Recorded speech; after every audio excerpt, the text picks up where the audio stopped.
Welcome, everybody. I'm going to share some slides. Get started.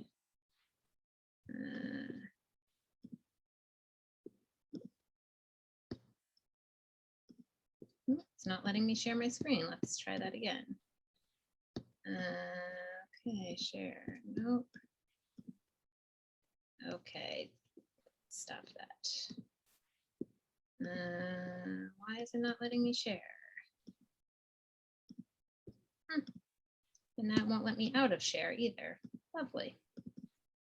Okay, I'm going to try to close that. And then try sharing again.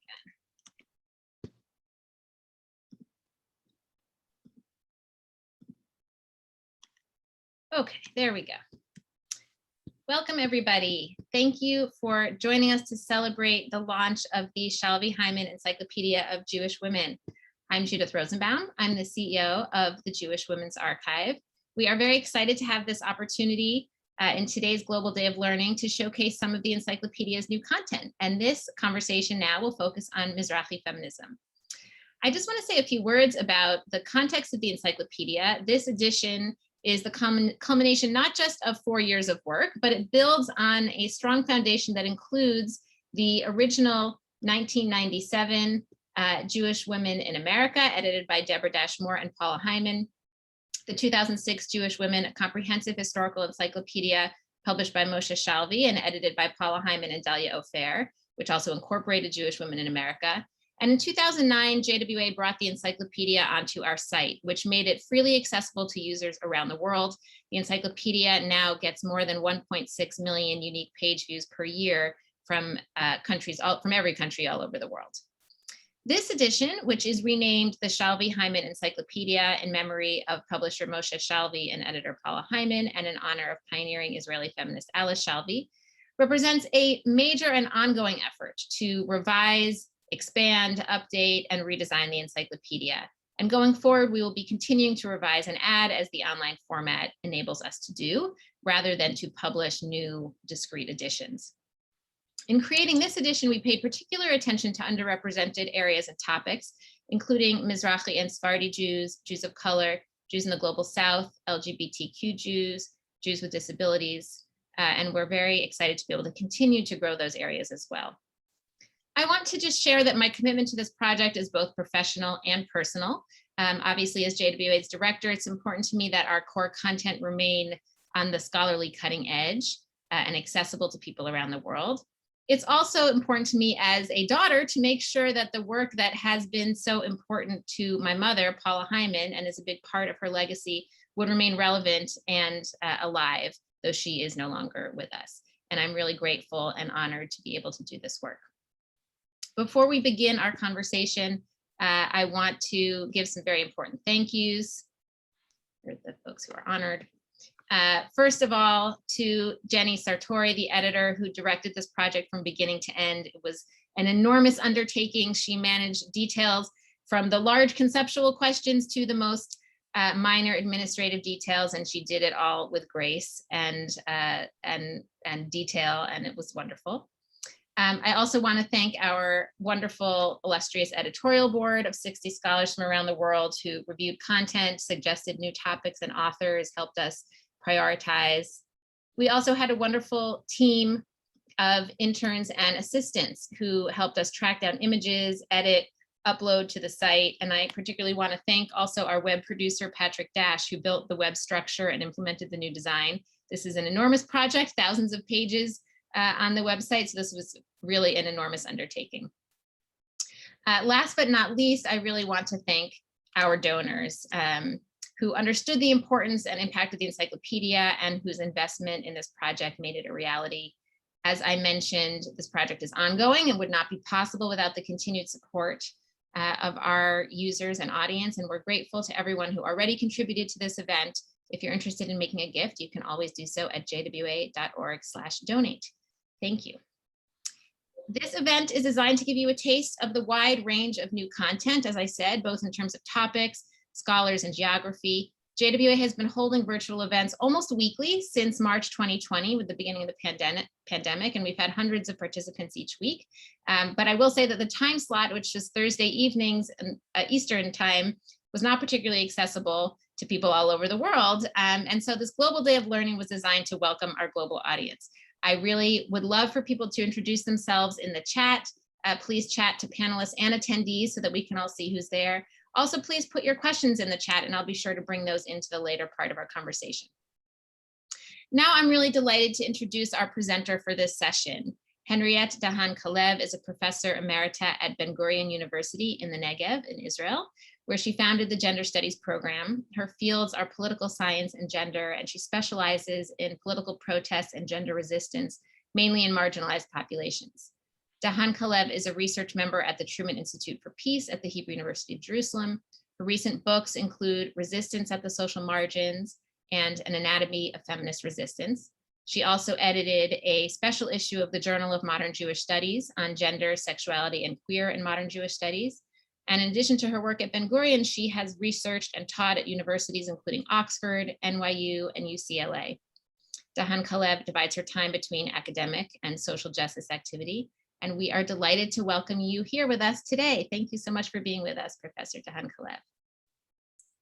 Thank you, Judith. Allow me to use your first name, Judith, but we're already familiar and we know each other.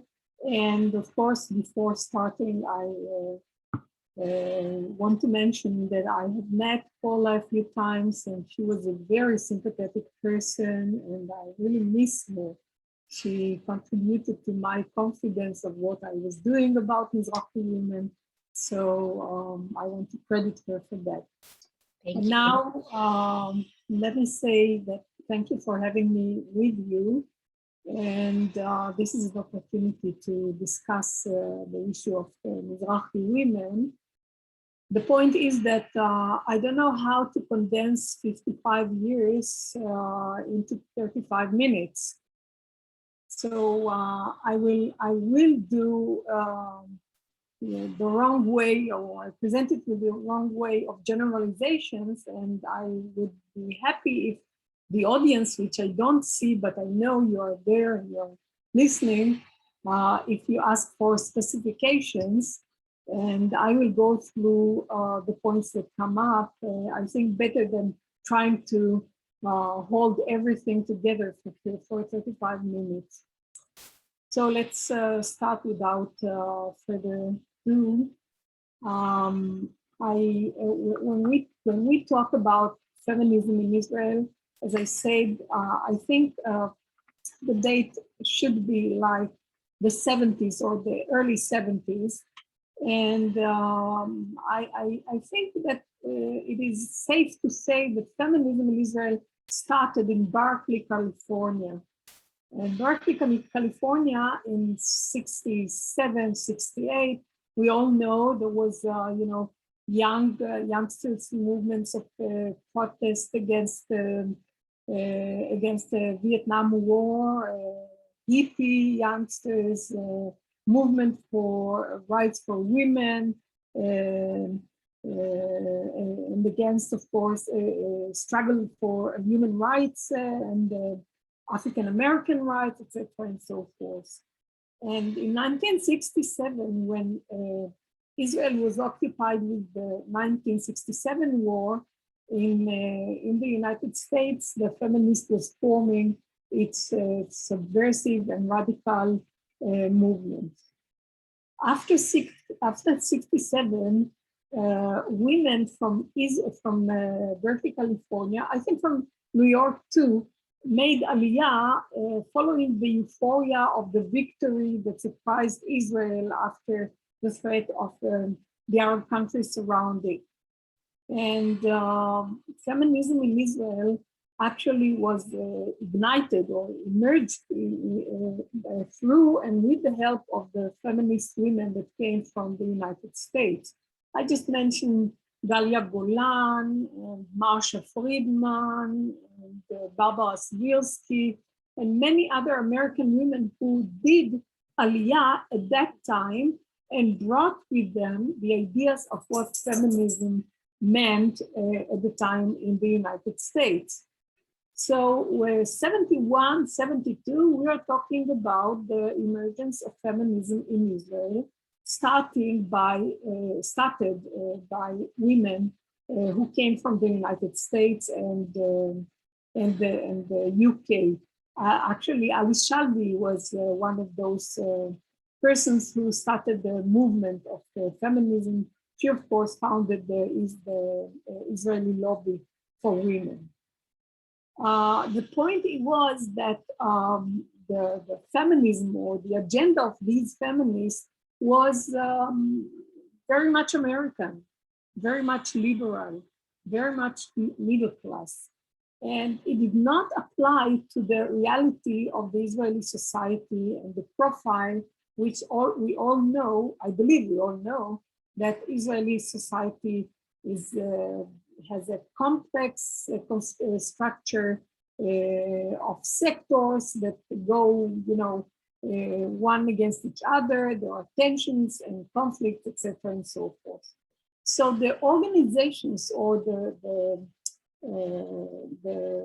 start of the feminist movement in Israel actually brought into the feminism all the complex and conflicts that existed outside the feminist movement. So when every year they were meeting from 71 onwards, women were meeting in order to form an agenda, to form a list of challenges that they wanted to target, etc., and so forth. Actually, they brought into the movement only their point of view that came from where of their origin, I should say. And most of them were, of course, of European origin, as I say, the United States and the UK, and of course, Ashkenazi women.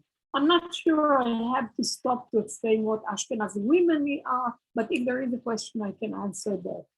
However, other sectors, parts of women Palestinians, Mizrahi women, women from whose origin was African American, was from North Africa and the Middle East, Jewish people from all over the Middle East, and which in Israel, they formed a sector that's called Mizrahim, what in English often called Sephardic Jews.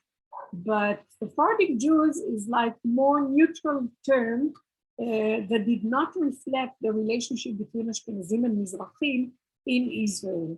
By that time, 71, 72, there were already two bursts of protest and conflict, because Mizrahim actually, Mizrahim, when I say Mizrahim, I mean not only feminists, but also Mizrahim, male and female as well, were already in conflict and tension with Ashkenazim, arguing that the melting pot, the Zionist melting pot, did everything to erase the legacy of the Mizrahim, whereas it gave domination in Zionism to the European Jewish of origin. And at that time, there was already tension between Mizrahim and Ashkenazim.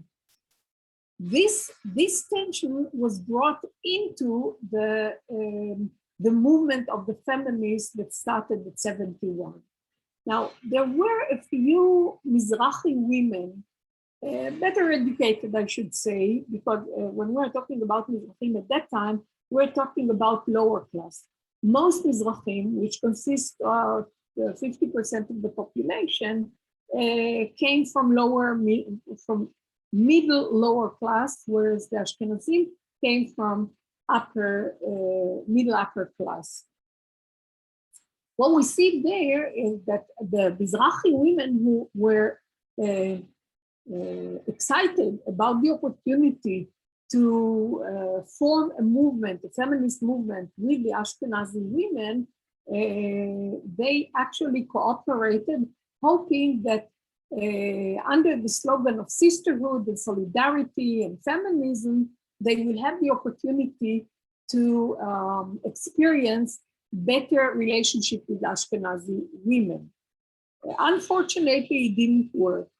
And it took from 71 to about 95 that Mizrahi women tried to raise and to put on the agenda the issue of the conflict between Mizrahim and Ashkenazim in Israel, and especially the Mizrahim and Ashkenazim relationship between the women on the feminism, and they did not succeed.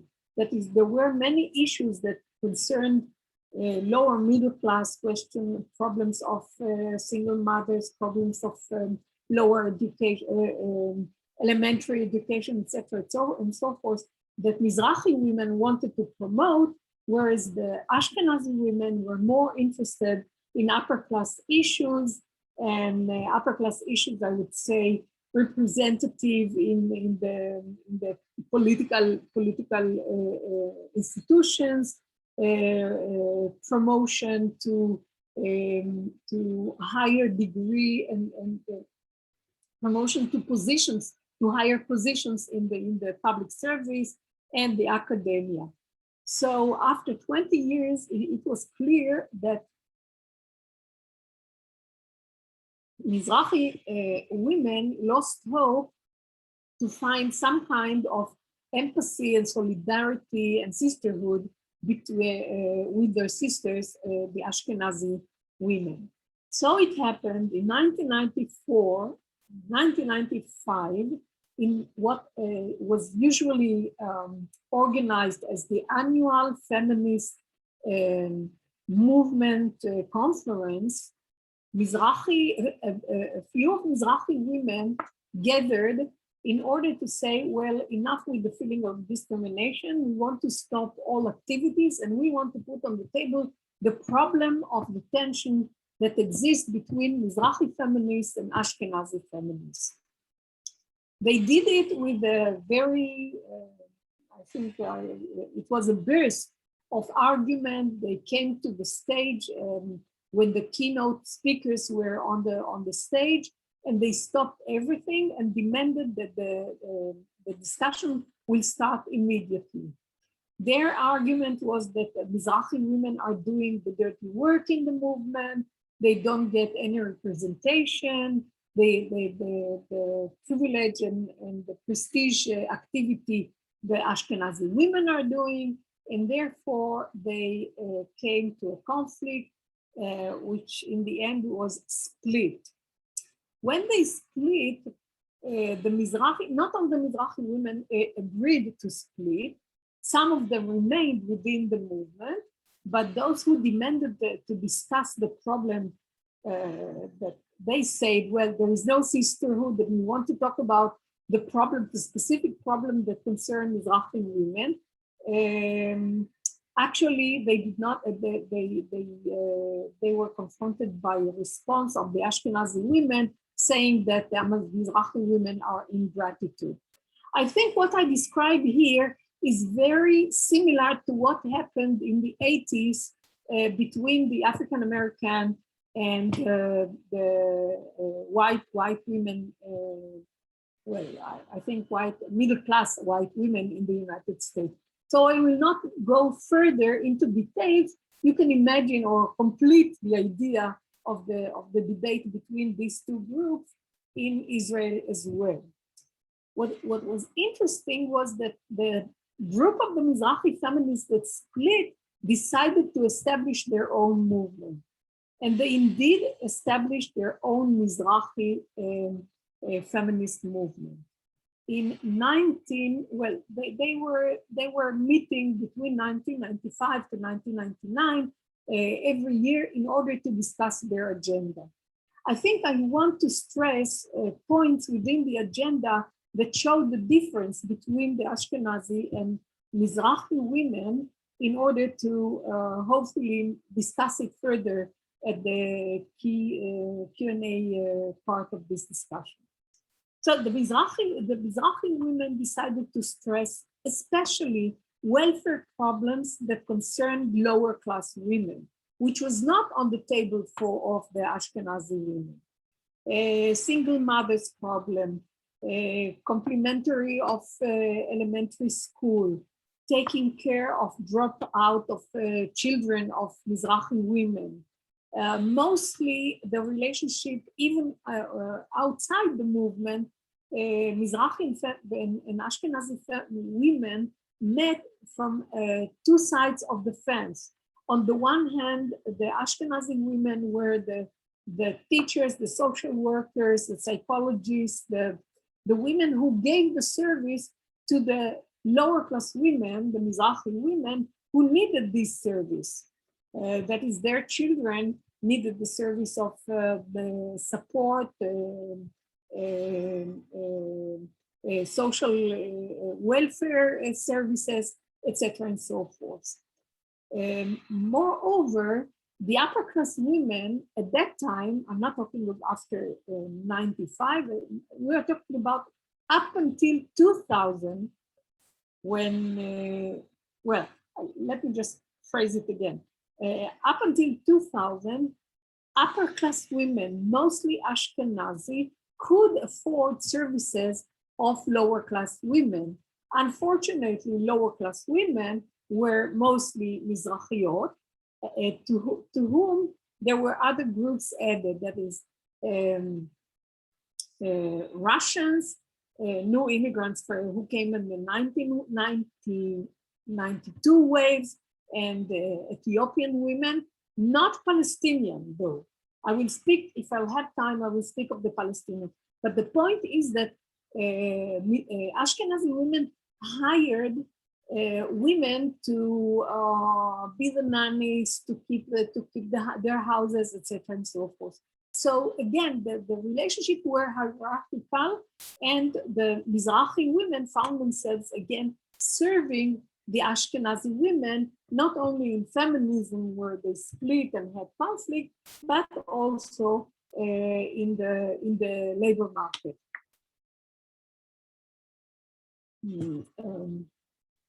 So the situation was that it was very clear that we could distinguish between Mizrahi women and Ashkenazi women until 2002. 2002, the Mizrahi women, those who left the movement, the feminist movement before, formed their movement that they called it the Year of the Labor Women. That was in 2000. 2000, they decided to encourage women who worked in sweatshops and in factories, textile factories, food factories, you know, heavy manual work with low wages,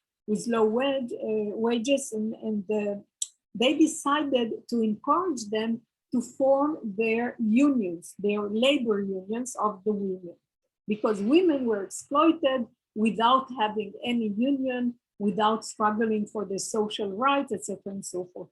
So that was the first issue put on the agenda in order to support Mizrahi women, which was never discussed within the feminist movement, the Ashkenazi feminist movement, that liked often to call itself the Israeli feminism. But it was not Israeli, as we all understand by now. The thing is that after 1 year of meeting, the Mizrahi women also wanted to put on their agenda other important issues that concerned Mizrahi women. So they brought in the problem of what usually is called the nullification of the Mizrahi legacy under the idea of the Zionist melting pot. They decided to redeem the contribution of the mothers of Mizrahi mothers, to redeem the culture, the contribution of Mizrahi women to raising their families, etc., and so forth.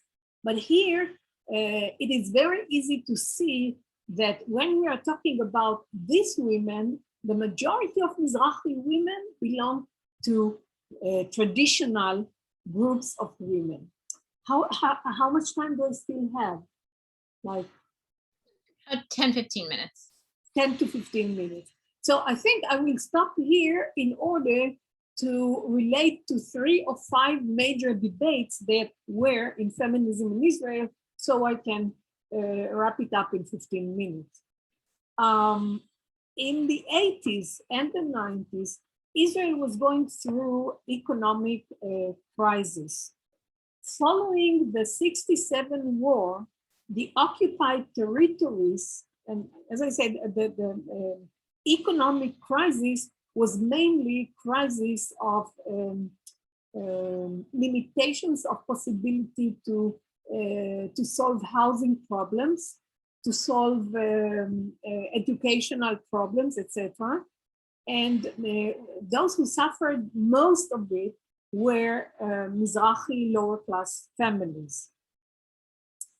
The way of the Israeli government, and I want to mention that at the time we were talking about Rabin, Peres governments between 80s and early 90s, the way they suggested to solve the housing problems for the majority of Mizrahim who had no housing, most often they lived more than one family in one apartment, suggested that they will occupy settlements.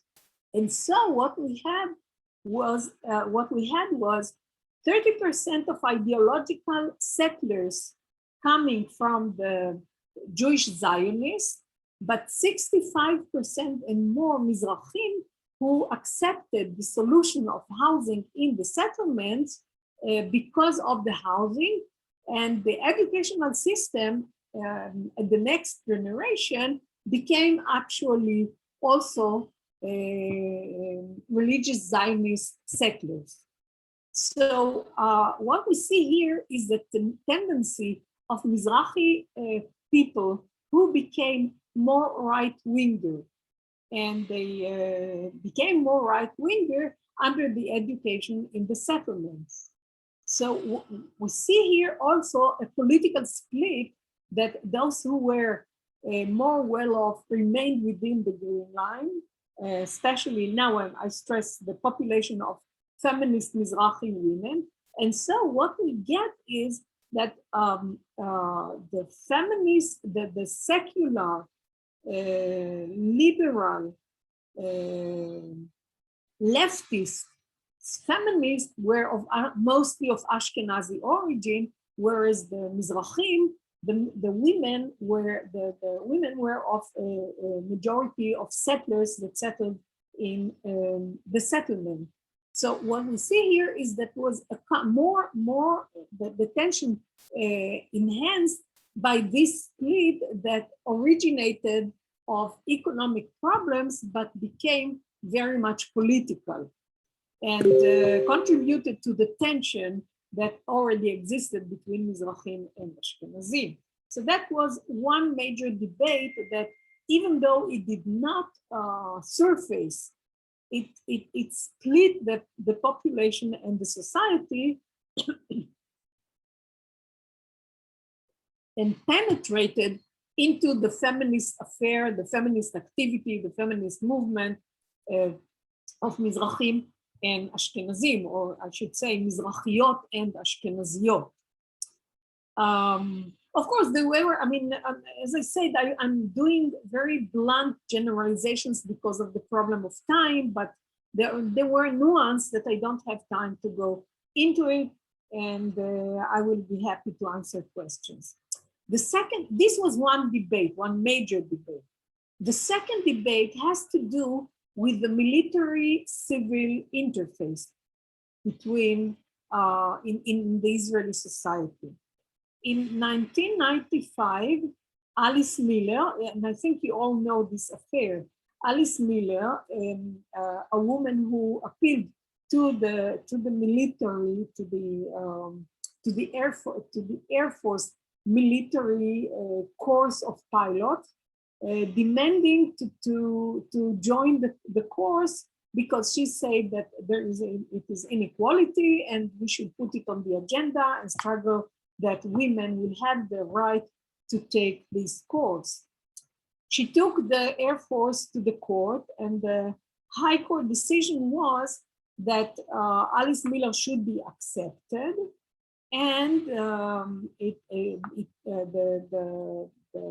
explanation was Dalia Dorner actually was the judge who gave her voice to make the decision in favor of Alice Miller. And the argument was that even though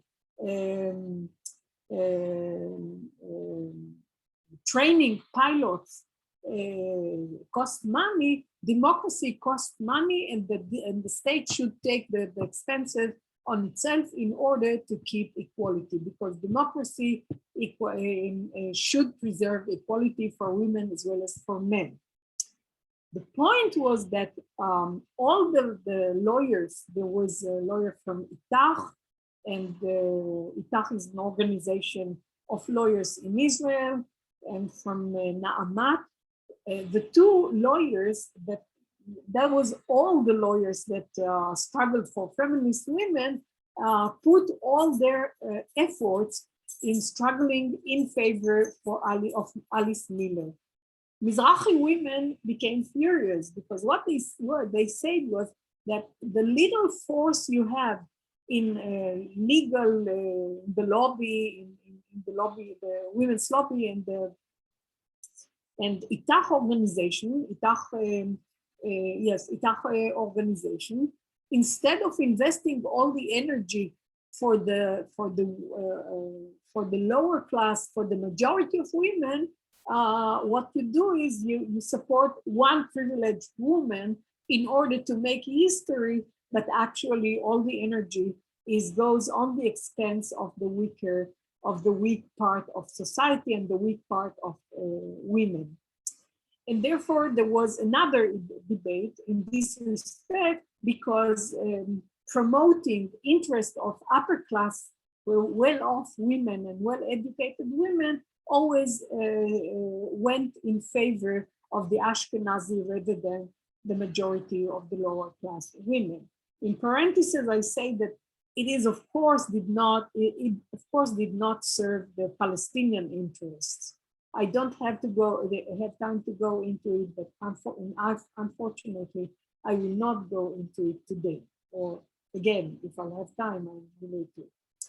The last point that I want to relate to is that, as I began by saying that the Israeli social profile is complex and divided into sectors and groups and conflict between them, one of the major groups is, of course, the ultra-Orthodox sector of population in Israel, and ultra-Orthodox population, women population in Israel.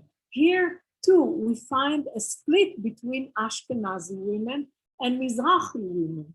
They are not secular, they are not leftists. Some of them, yes, the Zionist, Ashkenazi, ultra-Orthodox women have the tendency to vote for center to the left. But again, the problem is that the Mizrahi population have inclination to tradition. And so when Mizrahi ultra-Orthodox feminists formed their movement or formed their activism, as opposed to Ashkenazi women movement and activism, what we see here that we have two different agendas. Whereas the Ashkenazi Zionist women have the tendency to follow an agenda that is really takes after the modern Jewish Orthodox United States community, whereas the Mizrahi women take after the traditional way of life. This is translated into two different agendas, where the Ashkenazi women demand, for example, I name only one name, like Malka Piotrkowski, who is really a well-educated woman who knows a lot about halakha.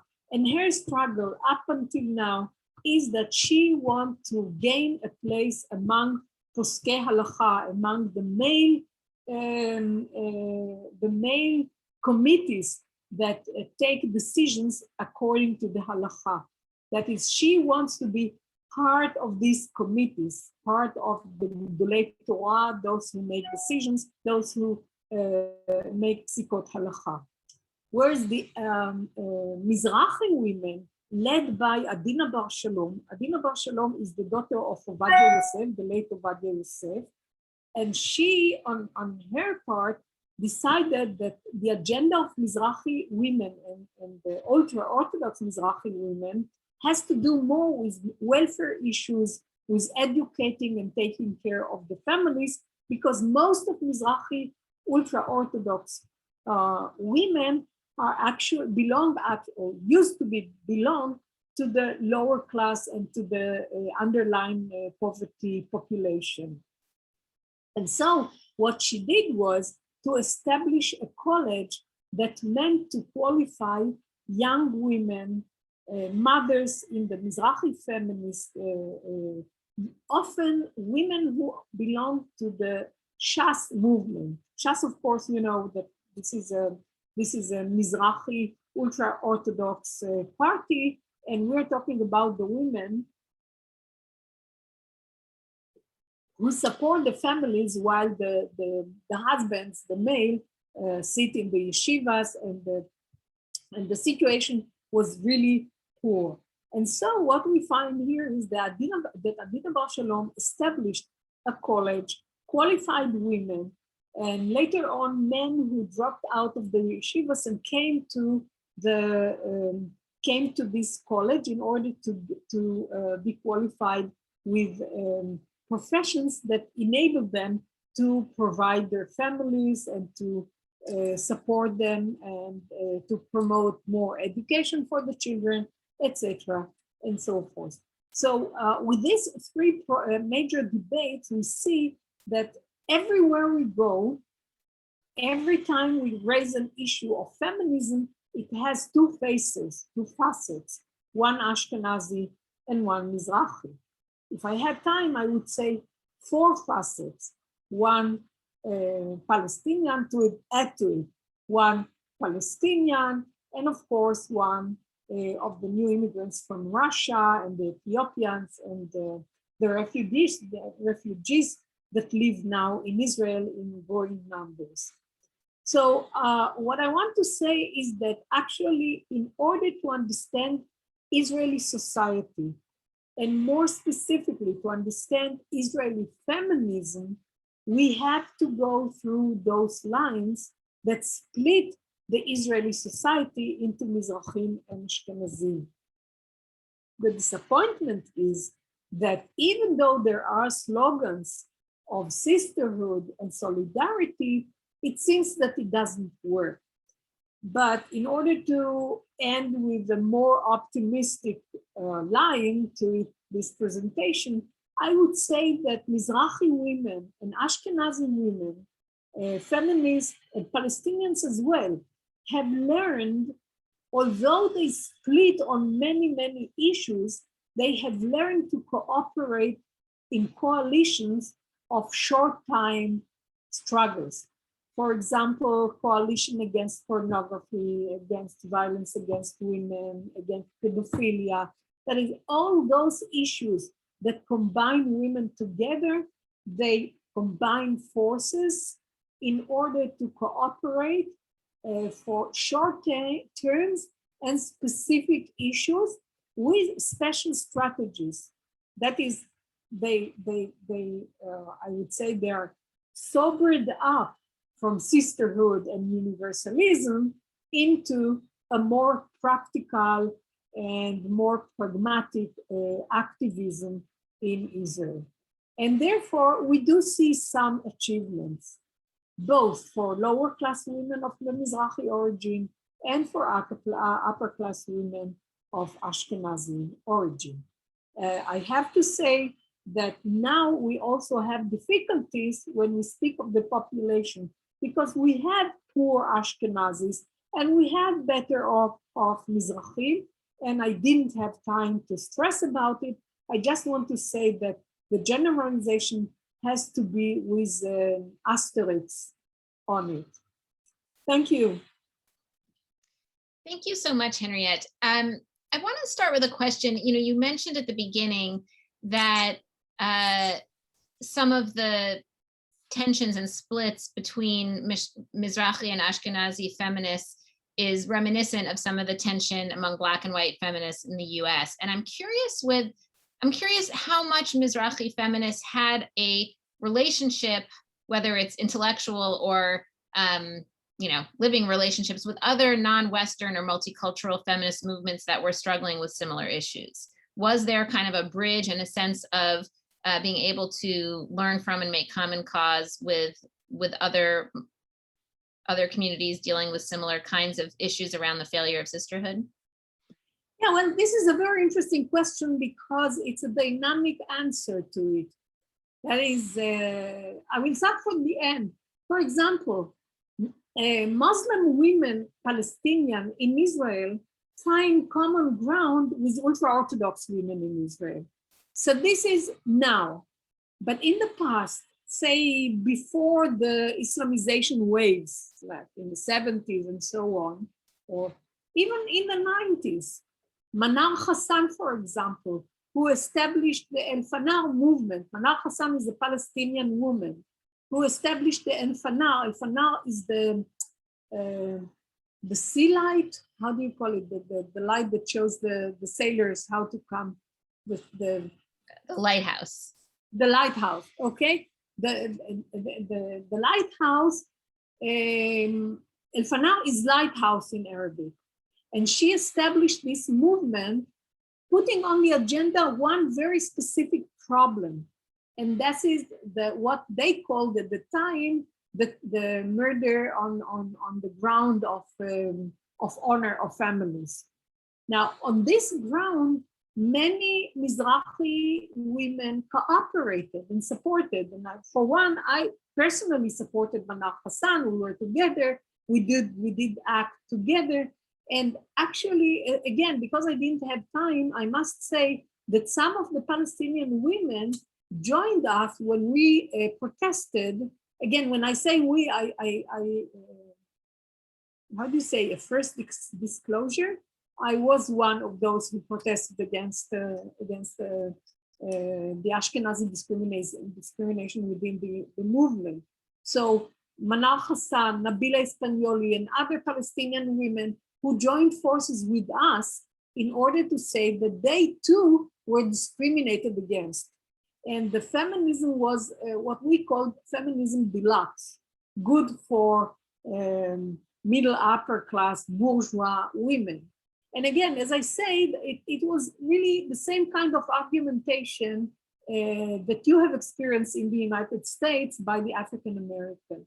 So we joined forces for struggling against murdering of Jewish women for, they call it romantic reasons, etc., and so forth, and on the ground of the honor of the family in the Palestinian families.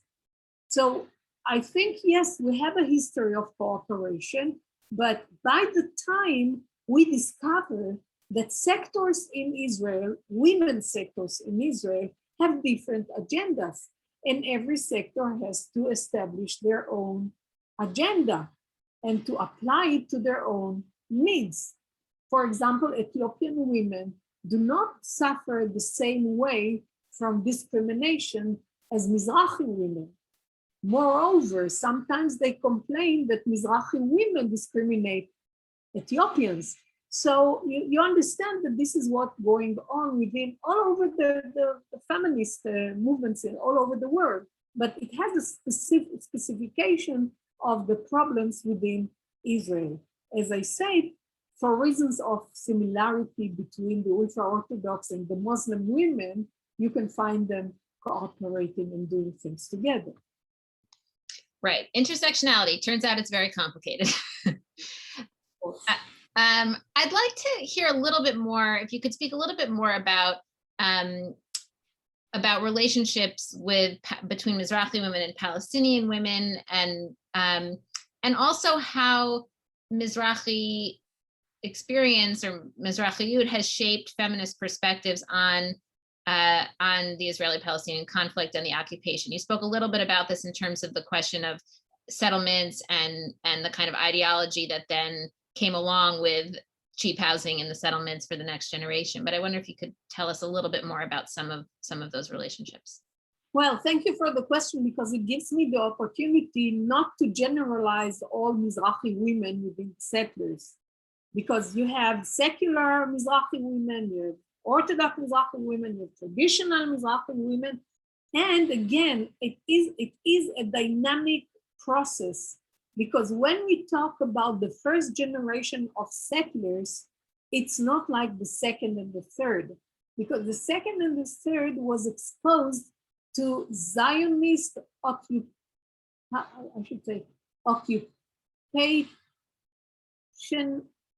occupationary or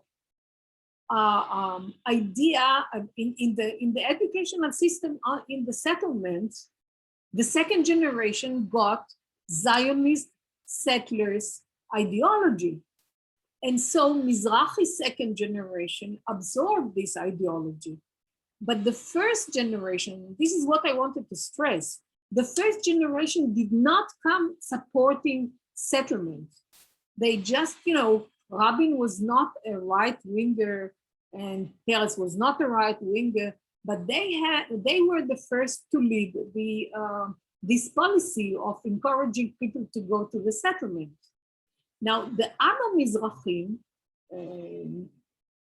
also traditional, but not only traditional, also secular, kept living in slums in south of Tel Aviv, in south of Jerusalem, around cities, in the remote development town, Ayarot Pituach. And the Mizrahim were not necessarily those who were only settlers, but also they were scattered all over the society. The thing is that in the remote, in the periphery, in the remote small towns and villages and places within the green line, they were not mixed with Ashkenazi, and therefore they had more unified profile. Only when the children go to the military, they confront the discrimination and the split between Ashkenazim and Mizrahim. Up until now, I hear young people who are educated in Ra'anana, Kfar Saba, Herzliya, which are white cities, and people who live in Netivot, Sderot, and Ashdod, who are Mizrahi cities. And both of these populations keep on growing within their educational system, knowing very little about the discrimination, unless I should put in parentheses the social networks since the 90s. But before the 90s, they would go to the military service and discover that there is another Israel. One is called Israel Hashniya, the second Israel, that is of the Mizrahim, and the other is called Israel Harishona, that is of the upper class. So I think that this dynamic situation changes the relationship. Unfortunately, it does not change it to the good. That is, the deep split reside on the Israeli social structure. And every time it bursts out, as it bursts, it's called the Shed Adati, the ethnic devil. I don't know how to translate it. Shed Adati is a demon, actually, not the devil, the demon, the ethnic demon, that every time it wakes up when there is a problem. For example, the last problem, I don't know if you heard the Asi River Affair. Asi River Affair is a river called Asi that goes next to Beit She'an, which is a development town mostly populated with Mizrahim, but it is on the border between Beit She'an and Nir David, the kibbutz Nir David. Now the kibbutz Nir David put fence and developed the area and only the kibbutz is enjoying this river. Now, the Bet She'an community argued that, first of all, it discriminates Mizrahim, but also it's a national treasure. How do you say treasure? National preserve, national treasure that should be open to all society. And it took about 2-3 years of struggle in the court, out of the court, with a lot of violence, a lot of, Mizrahi Ashkenazi debates, etc., and so forth, until I think before months ago or so, the court decided to demanded to Nir David to open the fence and to allow everyone to go into it. But the problem was colored, was painted with Mizrahi Ashkenazi tension. And we have this tension coming up from every corner, every time there is a conflict coming up.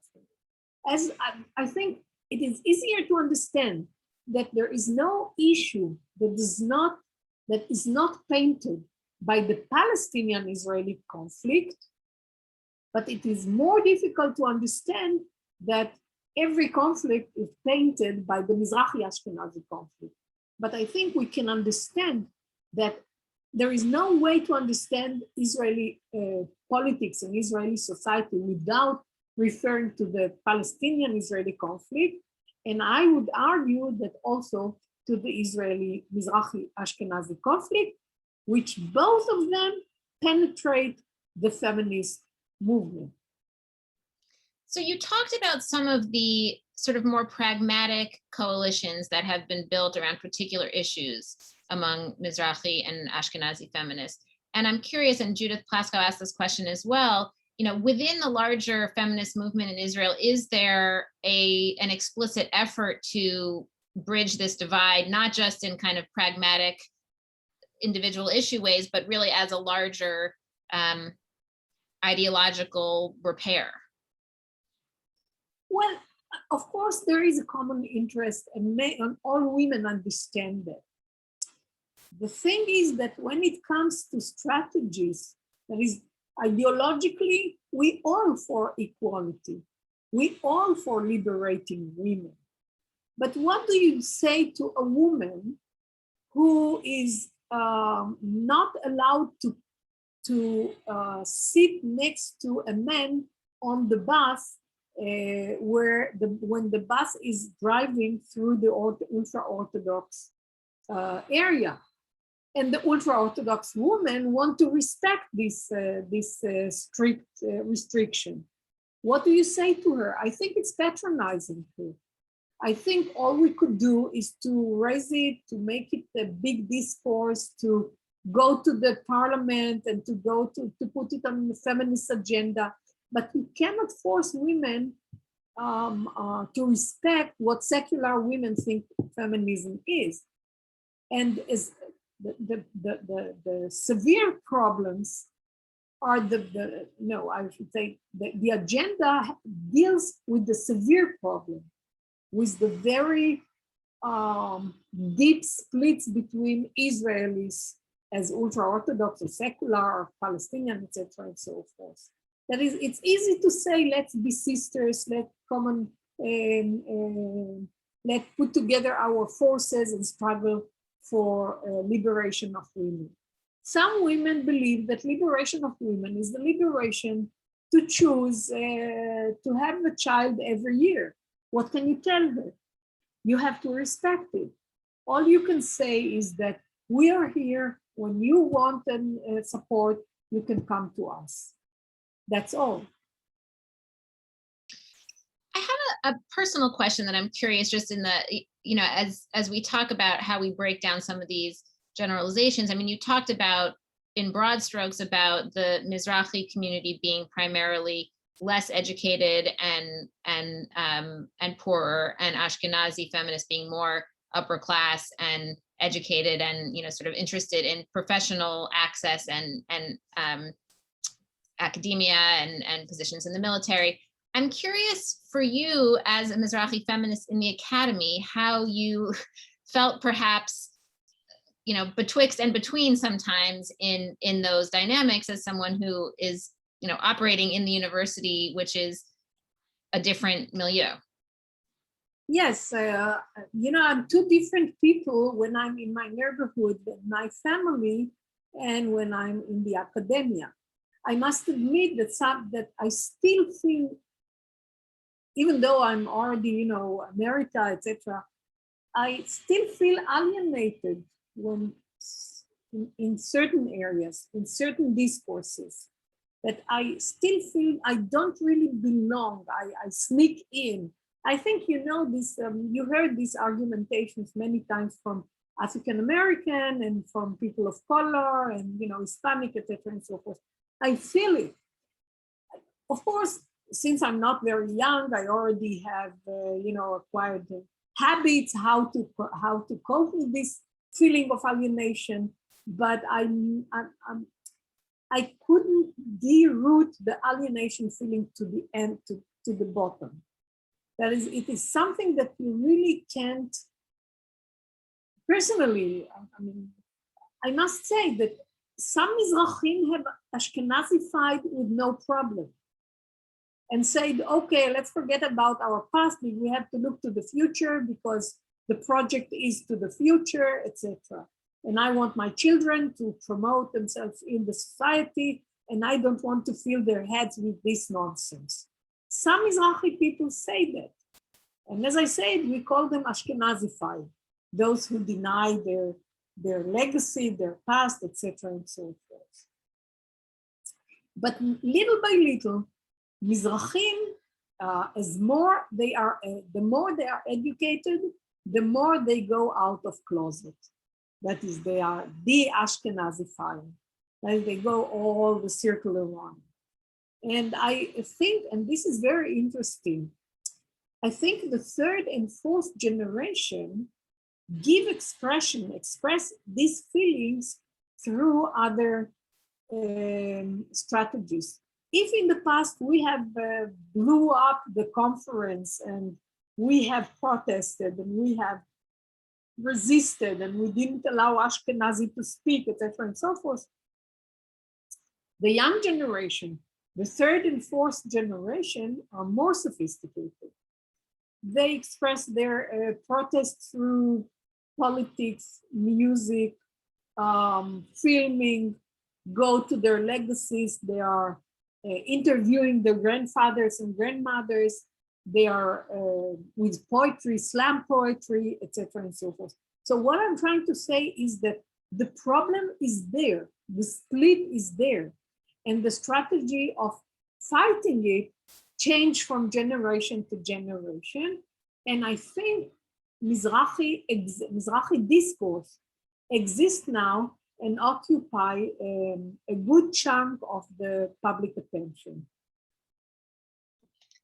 Thank you. And I think it's also an important reminder, and I think we're beginning to understand this more, that the kind of alienation that you're describing, or the kind of need for code switching that you're describing, is actually an incredible resource. It is an incredible skill set, and it's one that we actually need very much in the world. So perhaps there was a time that people experienced those things as, as negative. And I think now we have come to understand that that kind of double consciousness actually is an incredible gift, and something that we need people to be able to speak about and think about how we apply those things, because they're very important to how we can actually heal some of these divides, learn a lot more, incorporate broader perspectives into our civil discourse. So thank you for both sharing that personally and for doing that in your work as well. And it's something that we are hoping that the encyclopedia will contribute to by bringing more voices of scholars into the narrative, that it helps to broaden that conversation as well. Yeah, well, after apologizing that I have spoken with generalizations, I would really encourage people to go to the article to read in more details the situation, and perhaps I will fix a little bit this generalization, because I really feel that I end this talk with a little frustration, because I had to really condense so much into so little time. But again, I thank you all for the audience that I don't see for listening and sending questions, and for you for inviting me and giving me this opportunity. I really appreciate it. Thank you very much. Well, we appreciate you as well. And Jenny's putting into the chat some of the other essays that we have in the encyclopedia on Mizrahi figures. There are so many more women to learn about to further expand this conversation. I also want to remind people that this is just the very beginning of our Global Day of Learning. We have 2 more presentations today and 2 tomorrow, at least in my time zone. I hope people will consider joining us for one of these upcoming or more of these upcoming sessions, and all the sessions will be at the same link you used for this one. I also wanted to share that this launch for the encyclopedia also represents the beginning of JWA's celebration of our 25th anniversary. So please save the date for a big virtual celebration event on Thursday, November 4th. And we hope that many of you will be able to celebrate with us then as well. And I again want to thank you, Henriette, for this very illuminating conversation. It's the beginning of a broader conversation that I hope will be able to continue. Certainly the content in the encyclopedia will help broaden that. And I thank all of you for being with us today. Thank you. Thank you. Please send me the link for the talks that I saw there. I want to hear Alice, so long time I didn't hear. Absolutely. So please send me. I will. Thank you very much. Thank you again. Thank you. Take care.